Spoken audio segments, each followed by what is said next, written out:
Now, Eyewitness News Nightbeat. Tonight, we begin with the fight to improve daycare, not just in Connecticut, but across the country. 1 year ago, Raegan McBride died while in the care of a daycare provider. Now her family is working with legislators in hope of preventing other tragedies. As Channel 3's Susan Raff tells us, this family is determined to make daycare safer for all families. Susan?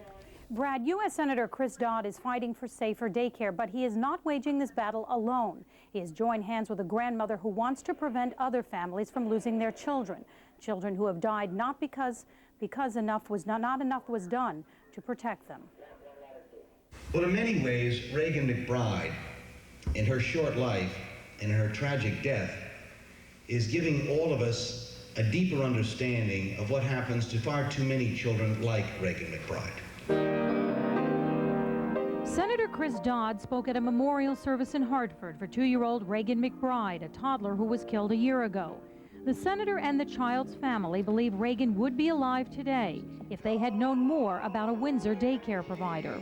Only 17 states have even any kind of quality standards across the country. Connecticut's one of them, but even Connecticut has no real enforcement. There are no spot checks really that get done. I don't know if we can fix the system, but I want to make it a little bit more flawless, and make it better for other people. Patricia Ward has testified in Washington about what happened to her granddaughter.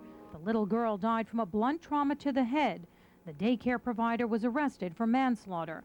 The family didn't know there were complaints of abuse. She would have been 3 January 14th. I just try to keep a new routine, daily routine. I try to stay at work. I go to counseling. She was precious to me. Precious. Now, the Commissioner for the Department of Children and Families told us tonight that since Raegan's death, the state has made significant changes. There is better follow-up on all cases, and agencies now share information.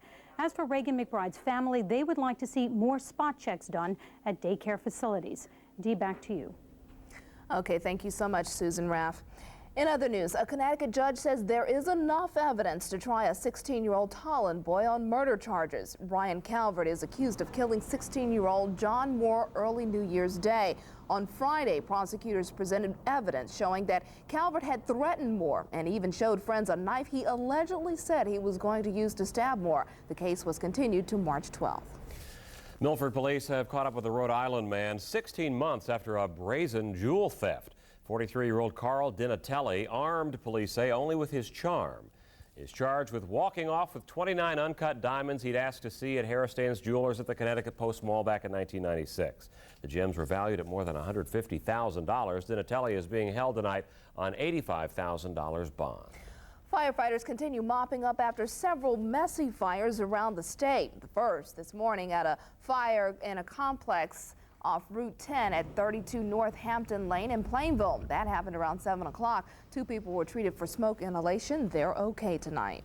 And early this morning in New Haven, flames broke out at a home at 23 Mosley Street. The fire was quickly controlled, but one man at the scene did suffer burns. His condition is not known tonight. No word on the cause of the fire.